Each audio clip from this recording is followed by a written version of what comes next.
সাবেক পলাতক প্রধানমন্ত্রী শেখ হাসিনার ব্যাংক হিসাব ও লকার জব্দ করেছে জাতীয় রাজস্ব বোর্ডের কেন্দ্রীয় গোয়েন্দা সেল। জাতীয় রাজস্ব বোর্ডের কেন্দ্রীয় গোয়েন্দা সেল গোপন তথ্যের ভিত্তিতে রাজধানীর মতিঝিল কর্পোরেট শাখায় অবস্থিত পূবালী ব্যাংকের 128 নম্বর লকার জব্দ করেছে। জানা গেছে সেখানে শেখ হাসিনার 2টি ব্যাংক হিসাব পাওয়া গেছে। একটি হিসাবে 12 লাখ টাকার এফডিআর এবং আরেকটিতে 44 লাখ টাকা মজুদ রয়েছে। মোট 56 লাখ টাকা এখন জব্দ করা হয়েছে।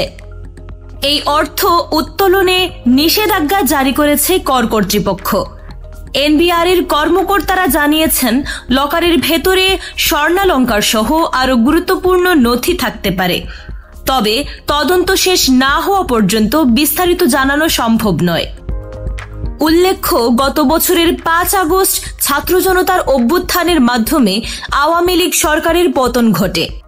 এরপর অন্তর্বর্তী সরকার ক্ষমতায় এসে শেখ হাসিনা ও তার পরিবারের বিরুদ্ধে কর ফাঁকি ও দুর্নীতির তদন্ত শুরু করে। তারই ধারাবাহিকতায় এই লকার জব্দ করা হয়।